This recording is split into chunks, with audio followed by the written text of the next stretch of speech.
안녕하세요. 깔로아 조지입니다. 제가 요즘 여러분께 책 한 권을 가지고 소개를 해드리고 그리고 활용하는 방법들을 알려드리고 있는데요. 어떠세요? 도움 많이 되고 계시나요? 유튜브 댓글이나 블로그 댓글에 보시면 생각보다 도움이 많이 되었다는 얘기를 굉장히 많이 하고요. 생각보다 아주 많이 도움이 되었다는 분도 많았습니다. 그래서 좀 이어서 제가 그 책에 대해서 어떻게 활용하는지 그 얘기들을 조금 해드릴까 합니다. 이 책, 숙제의 힘 있죠? 이 숙제의 힘에서 바로 세 번째 파트입니다. 주제는요, 시간을 어떻게 효율적으로 관리할 것인가입니다. 굉장히 어려운 얘기예요. 시간을 어떻게 효율적으로 관리할 것이냐. 사실 저는요, 시간 관리에 대한 책은 제가 20대 때부터 읽은 책이 굉장히 많습니다. 지금은 자기 계발서를 그렇게 많이 읽는 편은 아니지만, 제가 20대 때 정말 많이 읽었던 것 같아요. 시중에 나왔던 그런 자기 계발서들을, 특히 시간 관리에 대해서. 왜냐면 저는 항상 시간에 쫓겨 살았다는 그런 생각이 들었거든요. 그래서 어떻게 하면 내가 시간에 쫓기지 않고 시간을 지배할 수 있을까? 이런 생각을 항상 했던 것 같아요. 그런데, 아이를 낳고 보니까 시간에 더 쫓기고 있죠. 그래서 제가 어떻게 하면 시간을 잘 관리할지 제 나름대로의, 노하우가 생긴 것 같아요. 이런저런 시행착오를 통해서 제가 앞선 영상에 엄마의 시간 관리라는 영상이 있어요. 그래서 혹시 어머니 분들께서 나는 어떻게 하면 조금 효율적으로 시간을 쓸 수 있을까 고민을 하신다면 그 영상을 먼저 참고해 보셔도 좋을 것 같아요. 이 책에 나오는 시간 관리에 대해서 이야기를 해드려 볼게요. 이 책을 보니까요. 좀 아쉬워요. 이 책이 저는 굉장히 마음에 드는데 너무 방대한 양을 책 한 권에 다 담으려고 하다 보니까 좀 디테일이 떨어지는 부분이 사실 있습니다. 근데 이 숙제의 힘이라는 책의 핵심은 뭐냐면요. 미디어 소비 시간을 줄이는 거예요. 즉, 낭비되는 시간을 줄이고 남은 시간을 내가 어떻게 하면 효율적으로 잘 관리를 할 수 있는지 그거에 대해서 계속 강조를 하고 있거든요. 그래서 아이들에게는 숙제하는 이제 그런 습관을 들일 수 있게끔 하는 게 바로 목표인 것 같다라는 생각이 듭니다. 자, 그럼 시간을 어떻게 효율적으로 관리를 할 것이냐? 이건 자녀에 대한 얘기를 해드릴 거고요. 이 영상 다음에 제가 이제 엄마들 그리고 또는 꼭 엄마가 아니어도 엄마나 아빠나 누구든 시간을 관리하는 그런 방법에 대해서 소개를 또 나중에 해드릴 기회가 있을 거라고 생각이 듭니다. 그럼 이 책에 나오는 내용을 토대로 시간 관리에 대해서 설명을 해드려 볼게요. 그리고 제가 어떻게 활용을 하고 있는지 이야기를 해보도록 하겠습니다. 가끔 제 블로그에 그런 말씀을 많이 하세요. 깔로아님은 하루가 48시간이냐? 그리고 깔로아님 자녀들은 하루가 48시간이냐? 이런 얘기들을 많이 하시더라고요. 어떻게 그렇게 짧은 시간 내에 무언가를 많이 할 수 있느냐? 그것이 굉장히 궁금하다고 하시더라고요. 그러니까 저도 별거 없거든요. 저도 여러분과 똑같은 사람이고 똑같이 게으르고요. 뭔가 하기 힘들어하는 그런 사람입니다. 아주 평범한 사람이죠. 단 차이점이 하나 있다면 시간을 쓸 때 조금 시스템화 시켰다는 거. 아이가 스스로 할 수 있도록. 그러니까 모든 것을요. 엄마가 아이에게 다 해주려고 하면요. 그게 가장 힘든 것 같아요. 그러니까 엄마가 해줄게. 엄마가 해줄게. 잠깐 기다려. 이렇게 하는 시간들이 생각보다 많이 걸려요. 아이가 스스로 하면 금방 끝날 것을. 아이는 기다려야 되고 또 엄마도 지금 하고 있는 일을 다 한 다음에 또 아이를 또 해야 되고 그러다 보면은 시간의 로드가 계속 누적이 됩니다. 그러다 보면 어떻죠? 밤 11시가 넘어서도 설거지를 해야 되고 내 아이 숙제가 안 끝났어요. 밤 12시가 넘어서도 내일이 다 끝나지 않았어요. 뭔가 이렇게 계속 시간에 쫓겨 살 수가 있다는 거죠. 그러니까 반드시 시간 관리는 필요하고요. 이거는요, 정말 연습이 저는 필요하다는 생각이 듭니다. 이 책에서 말하는 시간을 어떻게 효율적으로 관리하느냐에 대한 얘기들을 해보도록 하겠습니다. 이 책에서는요, 가장 중요하게 생각하는 게 무엇이냐면요. 아이들에게 스스로의 일정을 알고 있고 그리고 그 일정을 소화하는데 얼마나 시간이 걸리는지 아는 것이 굉장히 중요하다는 겁니다. 모든 아이들이 시간에 대해서 겪는 어려움은 거의 비슷하다고 해요. 스스로의 일정을 짜고 효율적으로 관리한다는 것 자체가 어려움을 많이 느낀다는 거죠. 여러분도 공감하시나요? 과연 내 아이가 언제 스스로 일정을 짜고 효율적으로 시간을 관리할 수 있을까요? 큰일이에요. 나도 그게 안 돼, 나도. 그죠? 성인인 나도 그건 되게 어려운 일이란 말이에요. 혹시 뭐 플래너 쓰시나요? 아니면 다이어리 쓰시나요? 요즘에는 이렇게 수기로 쓰기보다는 어떠시죠? 핸드폰, 그쵸? 휴대폰 안에 어떤 스케줄러에 몇 시에 무엇을 하고 몇 시에 무엇을 하고 이렇게 중요한 일정을 아마 적어 두실 거예요. 그런데 중요한 건 뭐냐면요.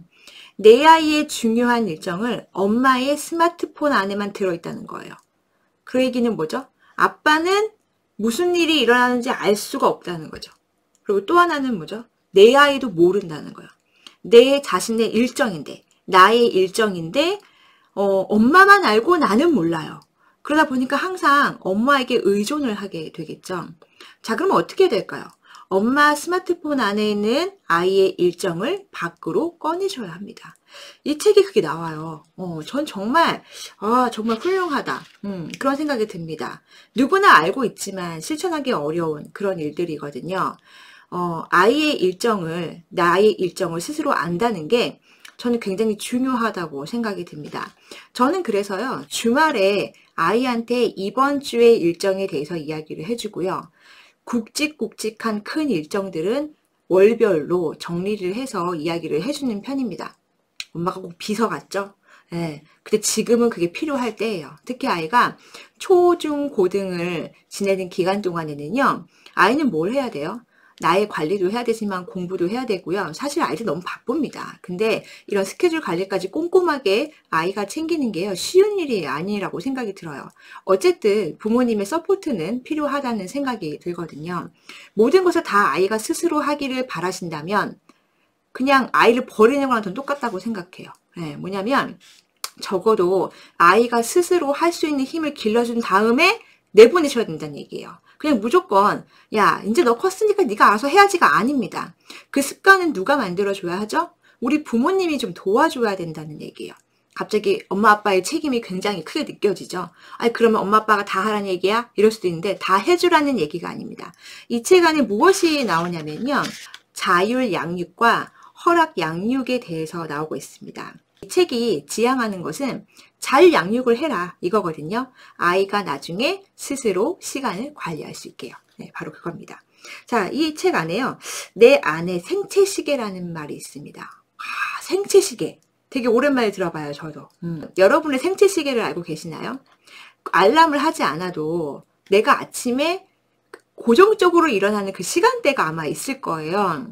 저도 이 생체 흐름을 좀 바꾸기가 되게 힘들었는데 제가 요즘 책을 쓰고 있잖아요. 그러다 보니까 저는 새벽에 일어나는 편입니다. 요즘은 그래요. 근데 불과 한 4개월, 5개월 전만 하더라도 그때 새벽에 일어나지 않았어요. 보통 7시에서 7시 반 사이 일어났는데 그냥 알람 맞추지 않아도 그 시간이 되면 어떻죠? 그냥 눈이 딱 떠지는 거예요. 그리고 내 할 일을 하게 되는 거죠. 그러다가 이제 갑자기 중요한 일이 생긴 거예요. 막 또 글을 열심히 써야 되는 거죠. 그러니까 시간을 쪼개야 하고 시간을 일부러 내야 하니까. 그러다 보니까 5시, 6시 뭐 이렇게 일어납니다. 처음에는 알람을 맞춰서 일어나야 됐지만 조금 시간이 지나면 어떻죠? 적응을 해요. 내 몸이. 그러면은 그 시간이 되면 나도 모르게 알람이 울리기 바로 직전에 눈이 떠지는 것. 그거 한번 경험해 보셨나요? 저는 누구나 경험을 해보셨을 거라고 생각이 들어요. 나는 6시에 일어나야 해 하고 알람을 맞췄는데 알람이 울리기 직전 5시 59분에 눈이 딱 떠지면서 내가 핸드폰을 딱 봤을 때 곧 알람이 울리겠구나. 아마 누구나 느끼셨으라고 생각이 듭니다. 그만큼 우리 몸이 참 신비하죠. 그래서 내 안에 생체시계가 존재한다. 그리고 그 생체시계를 잘 쓰는 사람이 시간을 잘 쓴다라고도 볼 수 있습니다. 그래서 이런 훈련도 필요한데 문제는 뭐냐면 아직 아이들은요, 특히 초등 아이들은요, 내가 어떤 일을 하는데 얼마나 시간이 걸리는지 잘 모릅니다. 여러분, 제가 어머님들께 물어볼게요. 4인 가족이 저녁을 먹은 그 설거지 그릇 있죠. 그 그릇들을 설거지를 하는데 얼마나 시간이 소요되는지 알고 계시나요? 사람마다 다 달라요. 손이 빠른 사람이 있고 느린 사람이 있어요. 자, 식기세척기로 하면 1시간 반 정도 걸린다고 칩시다. 근데 내가 손으로 할 때는 얼마나 걸리죠? 계산해 보셨나요? 저는 계산해 봅니다. 내가 얼마나 걸리는지. 약 45분이 걸리더라고요. 저도 손이 그렇게 빠른 편이 아닌가 봅니다. 그래서 생각보다 꽤 많은 시간이 걸리죠. 그러니까 이게 뭐냐면요. 아이들 스케줄 정하거나 시간 계획표를 짤 때에는요. 그거를 하는데 얼마나 시간이 걸리는지 그거를 아이가 아느냐 모르느냐가 굉장히 중요하다는 거죠. 예를 들어서 엄마가 아이에게 우리 지금부터 수학 연산 문제를 풀어보자라고 했어요. 그러면은 아이는 대충 가늠이 돼야 된다는 얘기예요. 아, 내가 수학 문제 오늘 연산을 한 2장 푸는데 한 20분 정도가 소요되겠구나. 아니면 뭐 10분 정도가 소요되겠구나. 이거를 아이가 알 때까지 우리는 좀 가르쳐야 할 필요가 있다는 얘기죠. 대부분 아이들은요, 내가 숙제를 할 때 이 시간이 얼마나 걸리는지 알지를 못합니다. 그렇기 때문에 숙제를 하다 보면은 어떻죠? 자꾸 딴짓을 해요. 이렇게 하다가 이게 언제까지 끝내야 된다는 거를 잘 모르죠. 마감 시간이 언제인지도 모르기 때문에. 그러니까 시간의 개념이 그냥 없다라고 보시면 돼요. 근데 엄마는 시간 계획을 하셨어요. 마음속으로. 근데 어떻죠? 아이한테 알려주지 않았어요. 그쵸? 자, 예를 들어서 아이가 7시에 책상에 앉았어요. 그래서 숙제를 시작하죠.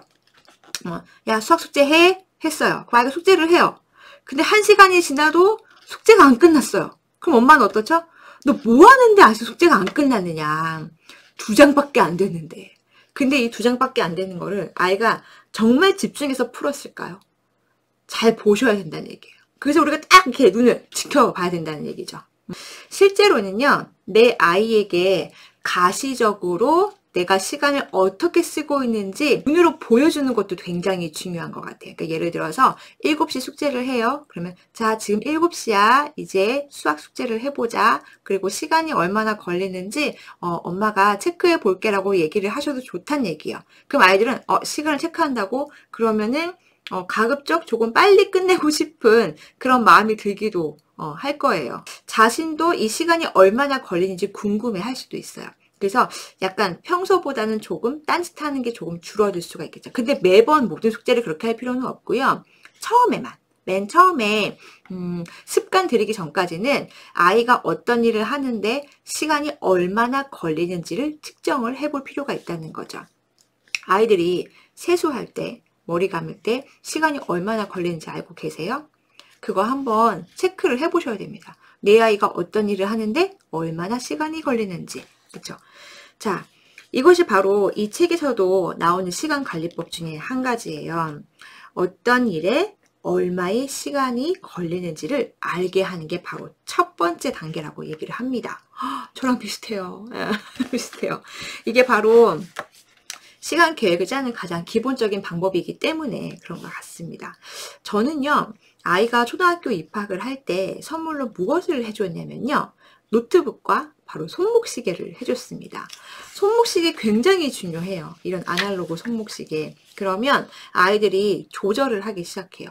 내가 학교에 9시까지 등교를 해야 하니까 내가 학교까지 걸어가는데 한 7분 정도가 걸려요. 그러면은 늦어도 집에서는 50분에는 밖에 나가야 학교에 지각을 하지 않는다는 걸 알게 되는 거죠.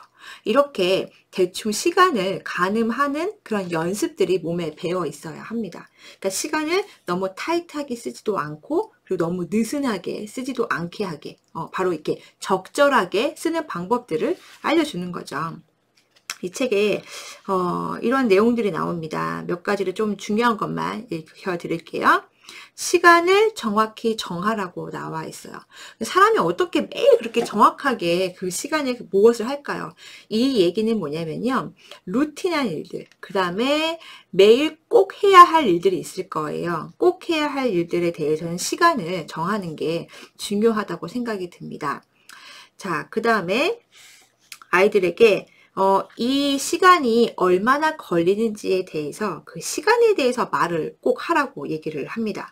예를 들면 우리가 이것을 10분 안에 할 수 있는지 해보자. 그런 얘기가 나오죠. 예를 들어서 5분 타이머를 맞춰서 10분 안에 이게 뭐 팝콘이 만들어지는지 보자. 뭐 이렇게 보는 거겠죠. 이게 시간의 흐름을 알려주는 게 저는 굉장히 중요하다고 생각하고요. 항상 아이의 노력을 칭찬해 주라고 얘기를 합니다. 뭐 중간에 아이가 뭔가 깜빡하는 일이 있다 하더라도 막 이렇게 화를 내거나 그렇게 하지 말고 어떤 신호를 보내는 거죠. 아, 다시 하면 돼. 이렇게 사인을 준다는 얘기죠. 그래서 아이가 다시 집중할 수 있게 도와주라는 그런 얘기인 것 같습니다. 바로 이건 것 같아요. 저도 오늘 아침에 있었던 일인데요. 아이가 등교를 하려고 나갔어요. 몇 시에 나갔냐면 9시까지 가야 되는데 46분에 정확히 나갔어요. 제가 확인을 했거든요. 46분 나갔는데 맙소사 엘리베이터 앞에 깜짝 놀란 게 저 나가다 보니까 실내 가방이 있는 거예요. 거기 잠깐 두고 간 거예요.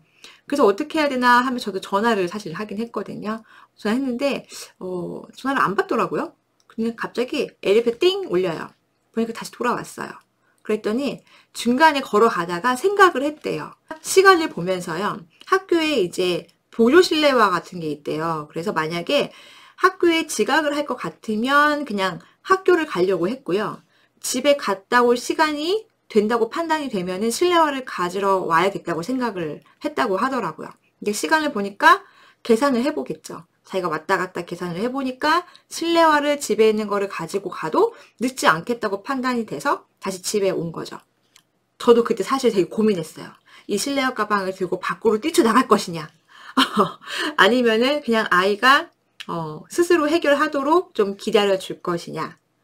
기다렸어요. 저희 아이 믿거든요. 그 정도는 우리가 믿어줘야죠. 스스로 할 수 있도록 기다려준다는 그런 얘기라고 볼 수 있을 것 같아요. 이 책에 나오는 얘기 중에 또 이런 내용들이 있습니다. 아침의 일상 있죠. 우리 아이들이 기본적으로 해야 되는 거. 일어나서 세수하고 옷 입고 뭐 침대 정리하고 학교 갈 준비하고 이런 것들. 이런 것들이 잘 되지 않는다면 이런 것들을요. 일상을 그림으로 프로그램을 만들어서 이렇게 붙여두라고 얘기를 해요. 눈으로 보이게. 그리고 시간표를 사용해서 시간이 얼마나 걸리는지를 쓰게 하는 거죠. 실제로 제가 아는 분 중에 몇 분은요. 이렇게 옷 입는 방법에 대한 프로세스를 그림으로 그려서 옷장에 붙여놓거나 샤워를 하는 그런 프로세스 있죠.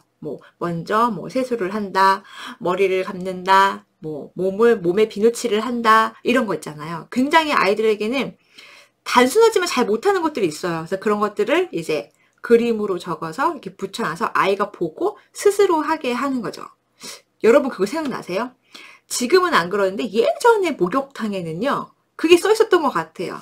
목욕탕에 들어오면 뭐죠? 머리를 감는다. 그쵸? 그리고 몸을 깨끗이 씻고 욕탕에 들어간다. 이런 프로세스가 있었던 것 같아요. 마치 그런 것처럼. 눈으로 보면은 아, 저렇게 해야겠구나라고 아이들이 생각을 하는 것 같습니다. 이번에는요. 자율양육에 대해서 설명을 드려볼게요. 자율양육은 뭐죠?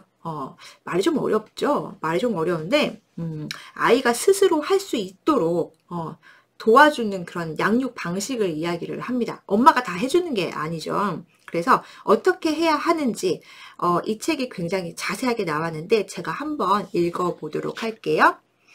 정해진 시간에 잠자리에 든다. 너무 중요하죠? 정해진 시간. 이게 들쑥날쑥하면요. 생체 리듬이 깨져버려요. 그래서 숙제를 만약에 그냥 다 끝내지 못하더라도요. 어머니께서 정해놓은 어떤 한계 시간은 있어야 된다고 생각해요. 늦어도 10시 반엔 자야 돼. 11시엔 자야 돼. 이런 식으로 해야 된다는 얘기고요. 달력, 표, 스마트폰을 이용해 스스로의 일정을 체크한다는 거죠. 굉장히 중요하죠. 나의 일정을 달력이나 표에 적어본다는 얘기죠. 초등학생의 경우는요. 주간학습 계획표를 함께 활용하시면 좋겠다는 생각이 드네요. 자, 그 다음에 꾸준한 숙제 습관을 유지한다는 거. 매일 숙제가 아이들이 있을 거예요. 학습지든 영어든 수학이든 있을 텐데요. 이것을 가지고 어떤 날은 막 몰아쳐서 막 하는 분들이 있어요. 근데 그건 좋은 방법이 아니거든요. 그래서 숙제를 나누어서 매일 일정한 시간에 일정한 장소에서 하는 게 저는 가장 효과적이라고 말씀을 드립니다. 그러니까 시간이 딱 정해져 있는 게 좋아요. 그러니까 예를 들어서 나는 밥을 먹고 좀 쉬었다가 7시 반이 되면은 그냥 스스로 가는 거예요. 나도 모르게 그냥 나의 책상으로 가는 거예요. 그래서 가서 그냥 이걸 피고 일단 학습지부터 하고 숙제가 시작이 되겠죠.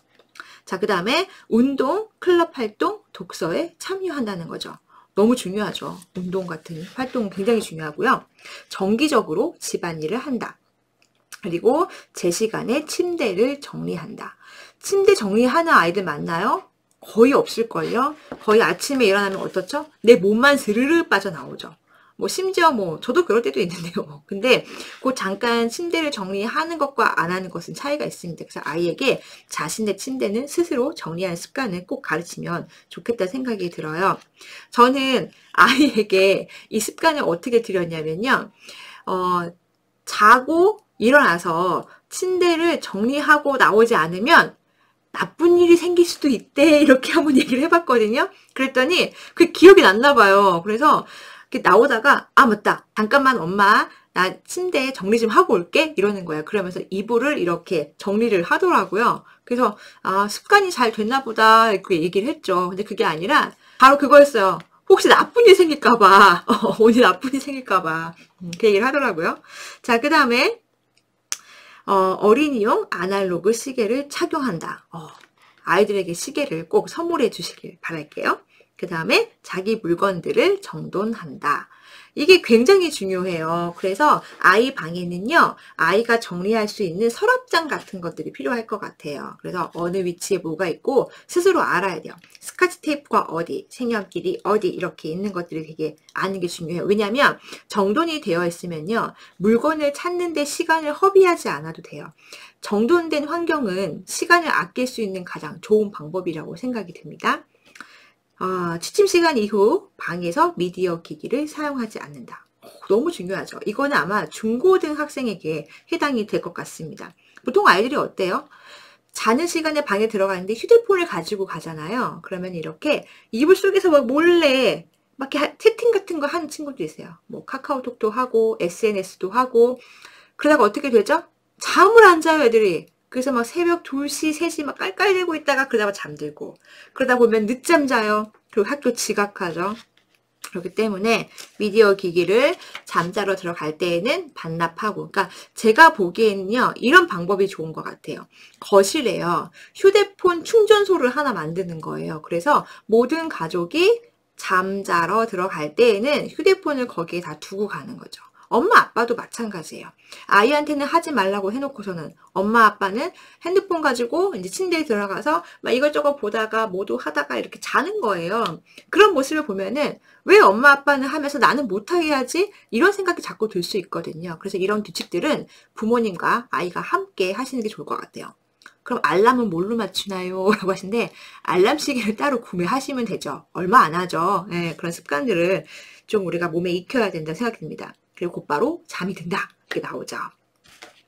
그 외에는 이제 뭐 혈압약육에 대한 얘기도 있는데 이거는 책을 읽어보시면 자세히 나올 것 같아요. 제가 중요한 얘기들은 이미 다 해드렸습니다. 자, 시계를 차고 달력이나 계획표, 스마트폰으로 자신의 일정을 관리하는 아이들은 친구들과 사교 활동이 활발한 것으로 나타났다라고 합니다. 와, 맞습니다. 제가 이거는 눈으로 많이 봤습니다. 그런 것 같아요. 그래서 반드시 시계를 아이들이 차서 스스로 일정 관리, 시간 관리를 하는 게 필요하다는 얘기죠. 자, 또 봅시다. 아이는 부모를 보고 배운다고 해요. 이 얘기는 이 책에서 가장 강조하고 있는 부분이기도 합니다. 부모의 역할 참 힘들죠. 힘들고, 또 엄마가 또는 아빠가 아이가 이렇게 존경해야 할 대상이 되면 저는 참 좋겠다는 생각이 듭니다. 그러니까 존경받아야 할 일인가? 그런 것들을 한번 고민해 보세요. 내가 어떤 행동을 했을 때 이 행동은 내 아이에게 존중받지 못하겠구나 하는 행동들도 있을 것이고, 이런 행동들은 존경받을 수 있겠다라는 행동들이 있을 거예요. 그러니까 그런 것들도 한번 우리가 고민을 해볼 필요는 있는 것 같아요. 그리고 이제 거의 이 책의 막바지에 나오는 이야기입니다.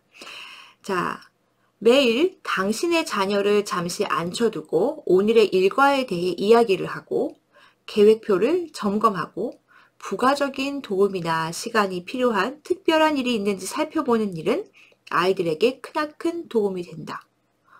너무 중요한 얘기 같습니다. 그러니까 그런 일정에 대해 또는 일과에 대해서 함께 이야기를 하고 계획표를 점검하고 부모님의 도움이 필요한지 그리고 특별한 일이 있는지 이런 것들을 좀 이야기를 해보는 게 필요하다는 거죠. 그렇게 해서 시간 관리를 잘 해서 이런 행동이 몸에 익히면 어떻게 되죠? 습관이 되죠. 그리고 이 습관은 스스로 강화가 된다고 합니다.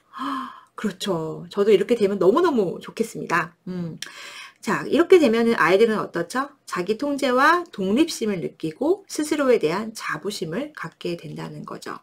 제가 앞서서 이야기를 해드렸어요. 시간에 쫓기는 자, 그리고 시간을 지배하는 자, 이런 얘기를 해드렸는데, 내 아이가 시간에 쫓겨 사는 게 아니라, 그러니까 항상 그런 거죠. 야, 빨리 해, 늦었어.